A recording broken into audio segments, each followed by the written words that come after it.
So 14 community members gathered. They gathered from Thursday to Saturday. And we began over dinner and healthy conversation involving unions, Uber, the environment, capitalism, the Chicago public school system. You could call that my heaven on earth.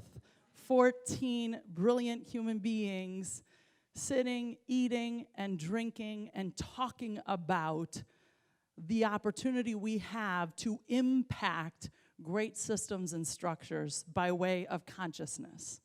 It's as good as it gets for me.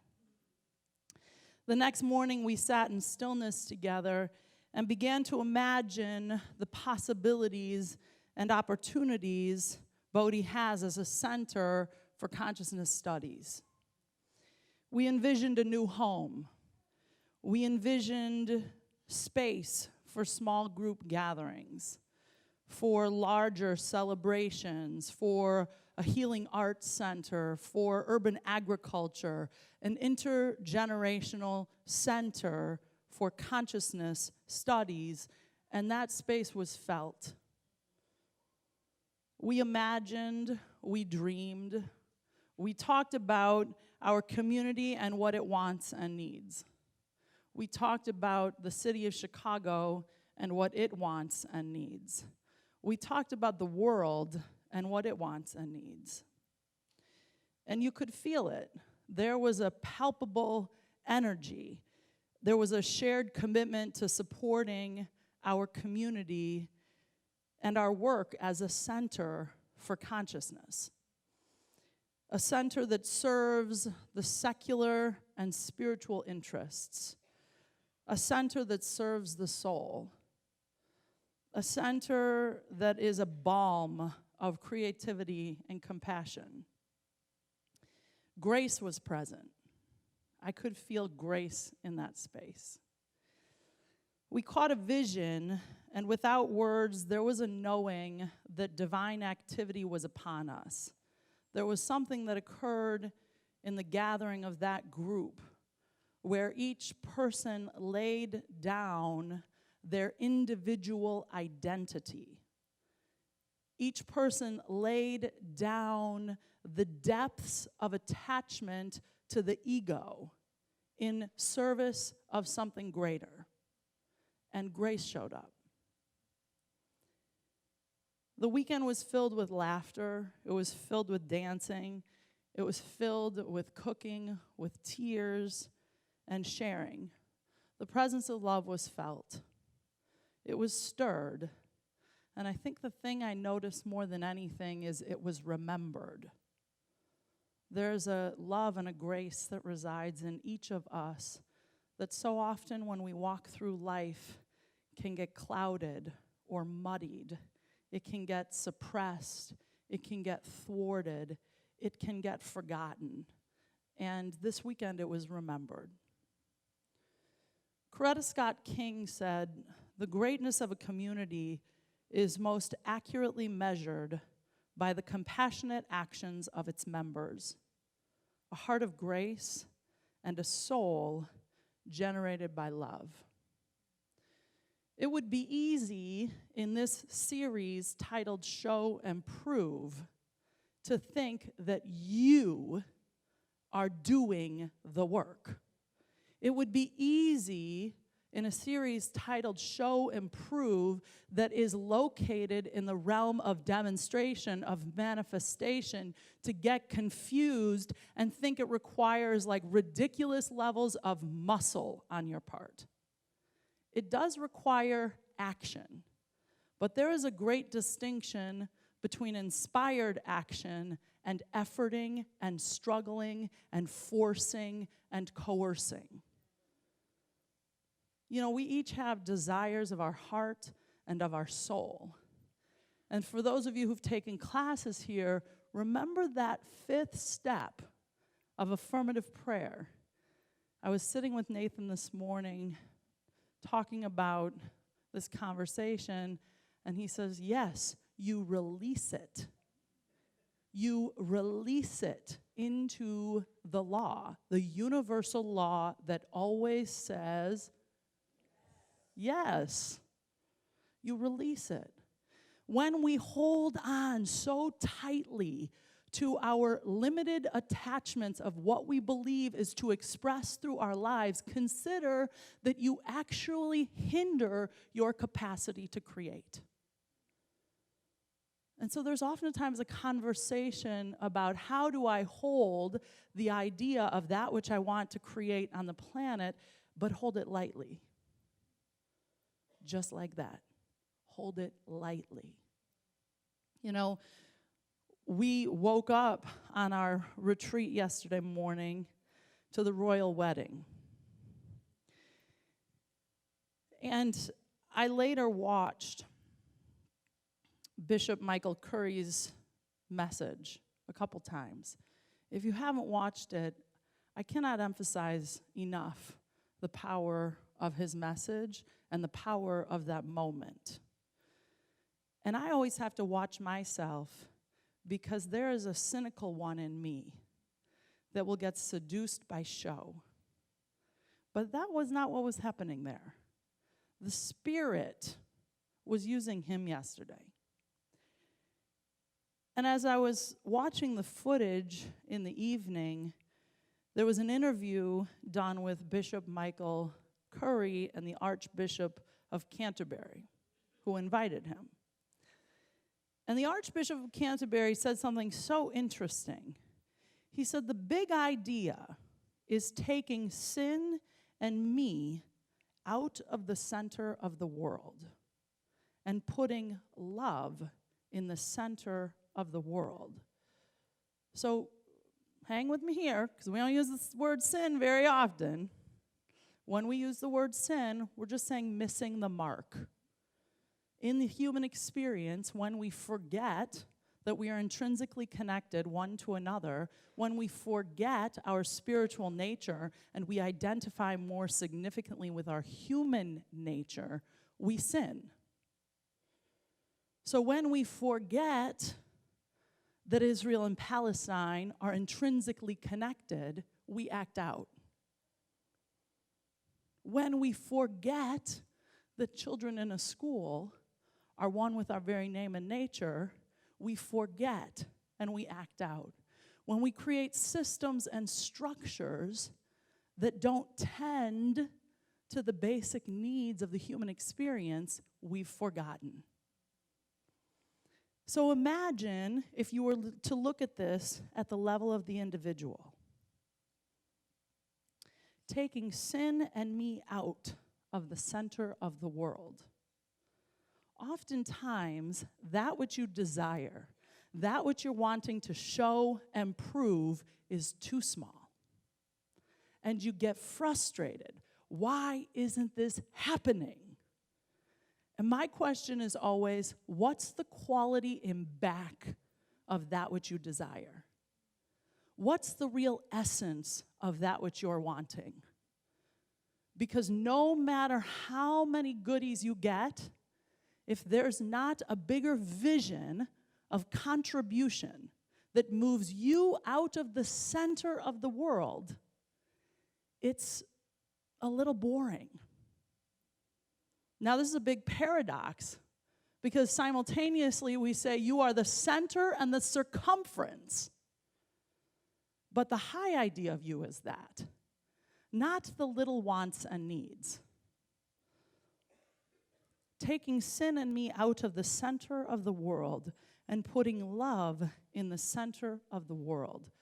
Consider the desires of your heart, the dreams of your soul. What happened for me in the retreat this weekend was that love was placed in the center and not the little me. There was some kind of vibration that rose up in the gathering. So when you sit with that which you desire, I just invite you to ask yourself the question, what's the big idea? What's the big idea? If you and I were visiting and you were to say, here's the big idea.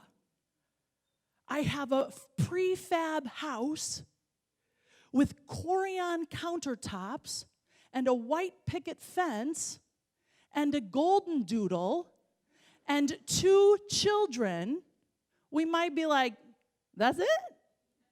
That's the big idea? Oftentimes, that which you're wanting to demonstrate may not actually be a match for your soul's appointment. Oftentimes, we diminish or thwart the big idea. So in that message yesterday, Bishop Michael Curry said, consider love with a purpose, not a sentimental love. Consider love with a purpose to change the world. That is a very different kind of love. That requires us to transcend the ego construct, to transcend the identity, and to catch a vision for your life. There is a vision for your life. This is just one finite aspect of self.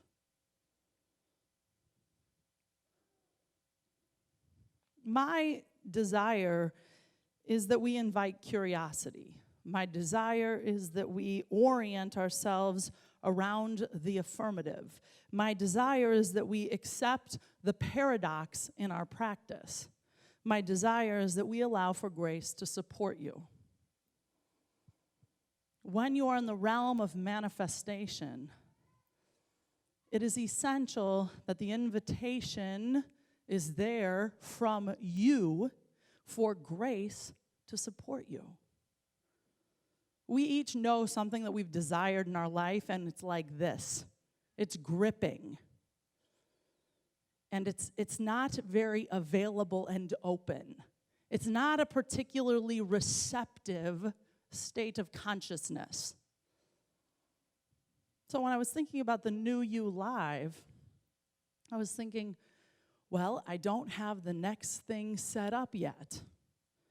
So I'm just going to continue suffering through the New You Live. And it may seem like an absurd example, but it's the micro moments where I keep doing that which I don't want to do. Do you understand the tax on your psychic space when you do that?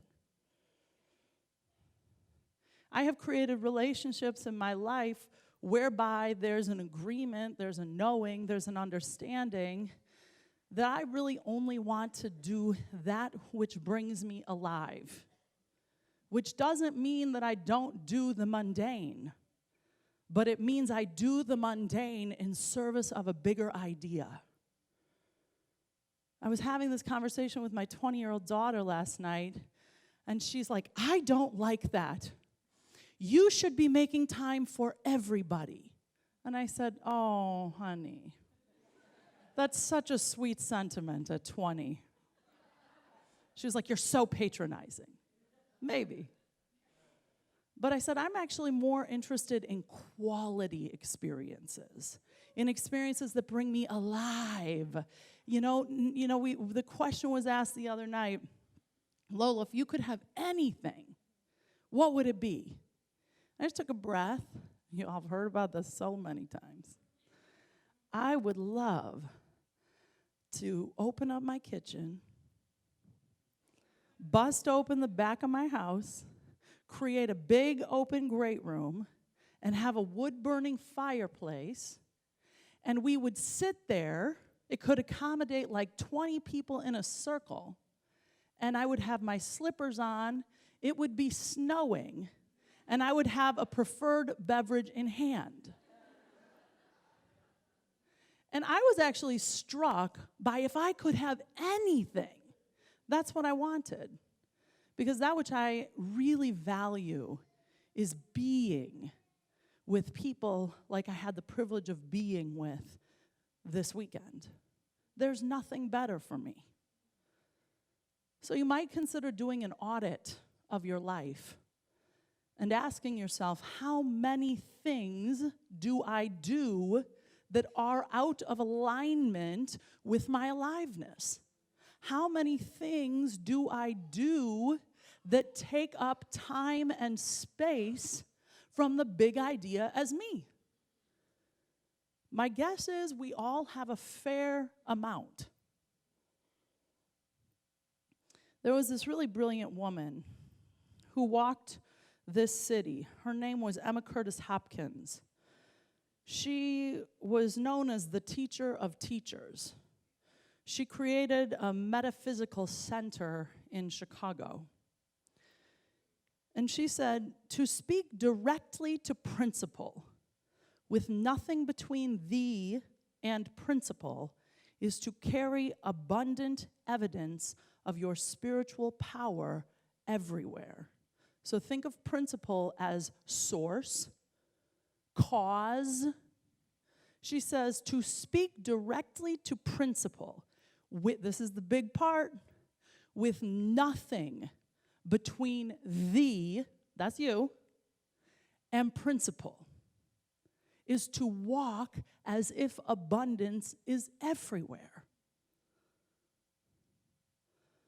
The primary reason we have a desire and then we live in the gap of it not coming to form is we still believe in separation. We still believe that our good is out here. And the moment for me that I keep locating myself as the presence of all that is right where I am. And if that presence is good, and if that presence is love, and if that presence is peace, and if that presence is abundance, I have to argue with myself. I have to get my mind aligned with a higher idea. Because the consciousness that Lola comes from at the level of the individual that's based on evidence of the past is not the consciousness that's going to create the center for consciousness of the future. So there's something that you desire in your life. And who you are now is insufficient.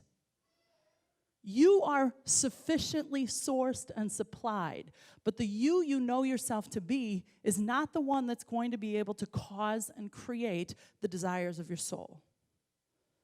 So for me, the practice is always returning to this idea, okay, to speak directly to source, to speak directly to life, to speak directly to the eternal and infinite presence with nothing between thee and that thing.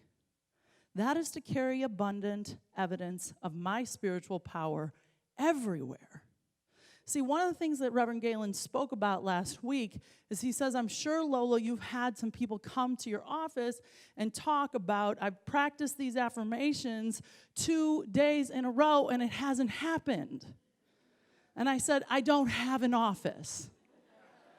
And yes, I've had those conversations in my office called the bathroom. But yes, I'm familiar with what you're saying. The level of discipline and devotion to awakening to your inherent power and presence is not something that happens overnight. Many years I worked in banking. My first banking job was at First Chicago, when First Chicago had just acquired NBD. First Chicago NBD. I can still spot a First Chicago bank account number when I see it. I have a lot of pride in that. I have no idea why. I worked in the retail loan services department. That, my friends, is the armpit of the bank. Retail loan services of First Chicago NBD. And I remember my mom took me out to lunch at 3 First National Plaza at a Rosebud restaurant that used to be on the first floor. And she said, you've heard me tell this story before, she said, honey, you could be the CEO of this company if you wanted to be. And my life was a mess. That seemed like a ridiculous statement. But she kept speaking it. And she did not waver. She held a level of conviction and certainty around my creative capacity that enabled me to weather 20 more years. It wasn't an instant sensation. It struck me a couple weeks ago as I was walking through 3 First National Plaza. I was there to meet a team of thought partners on the emerging future of this Center for Consciousness. I thought, wow, here I am. I had my Beyonce t-shirt on. I had my 3 stripes on. And I was walking into 3 First National Plaza talking about consciousness 20 years after my mother affirmed my creative capacity. That was not lost on me. This work can feel tiring when we're vulnerable. This work can find you perhaps experiencing discouragement. But when I realize I of my own self do nothing, when I realize that grace can have its way in, through, and as me, I can rest easy. So let me share it like this. The Spirit is never weary. God does not have to sleep. Now, that's a big idea. Because remember, lots of us are still thinking God is a man somewhere. And if God is a man somewhere, well, then he does need to sleep. But the good news is we don't subscribe to that paradigm of the presence. So the good news is the Spirit that is eternal, that is infinite, that is the universal presence and back of all things, never gets weary. Let the one who is depleted in vitality call upon the vital force within. It is life energy. Perfect life, complete life within me, parentheses, not somewhere else. Let that within me which is life, force, power, vitality come forth. Sense it. Listen to it, receive it, expect it, take it. When we are playing in the realm of manifestation, when we are operating in the game of demonstration, how available are you for the presence of something infinite to sweep in? You know, grace is called the givingness of spirit. That's our definition for it. The givingness of spirit, that there is something that wants to give of itself all the time to the extent that we are open, available, and receptive. The ways that I play with myself around my receptivity is to notice how often am I like this, quite literally. How often am I clenching my physical body? How often am I clenching my jaw? How often is my brow furrowed? How often are my shoulders hunched over? How often does my belly have a swirl that doesn't feel so good, different from the swirl that we know as excitement? Those are real easy ways for me to tune into my body. And when I find myself in that place, I say to myself, please, something other than my finite self, have your way with me here. I will tell you, for me, going through life with some overinflated sense of power and authority, remember, the intention is to notice the paradox in your practice. when I am exerting or efforting, it is taxing and exhausting. So as we spend the final 2 weeks in this series titled Show and Prove, which you may remember we opened up by saying this is where you get to show your spiritual showmanship. Show and prove. When that is what we're up to, don't lose sight of the space and place where grace can enter. If you are at the center of your show and prove practice, something's gotten twisted. Again, paradox in the practice. You are not the big idea. Life as you, uniquely expressing for a high idea, that is the big idea. Little subtle nuance. Lao Tzu says this: the one who knows they have enough is rich. So the thing about demonstrating, the thing about manifesting, the thing about showing and proving is you have to walk in a consciousness of sufficiency. Your practice is to know that I am one with something greater. The one who knows they have enough is rich. And I remember when I first heard that concept was like, no, let me just explain. This would be evidence of whereby that is not true.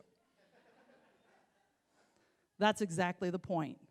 The fact, Lola, that you think this evidence is greater than some indwelling presence that has created the magnificent nature of this planet, the level of destruction that has occurred on this planet, and still she persists. How could you, in your finite nature, transcend the capacity of the universe? Your finite nature is not where it's at. Your spiritual nature, your infinite nature is when you say, the one who knows they have enough is rich, and that is me.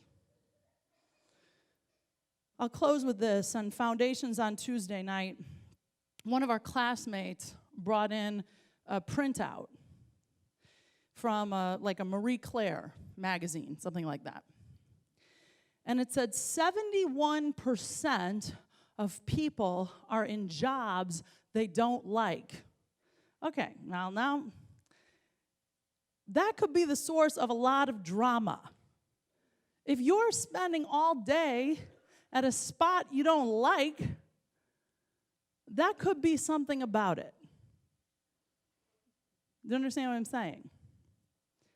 So then they gave all these tips. And one of the tips was to speak a mantra daily and to walk in a, now this is Marie Claire talking about walk in a consciousness of sufficiency. Walk in a consciousness of affirmation. Walk in a consciousness of your creative capacity. And then it said, for example, you might say to yourself, I am the Beyonce of this office. And I was like, yes! She circled that part for me. I was like, I love that. So who's your one that provokes a swell of inspiration, that reminds you of your spiritual nature?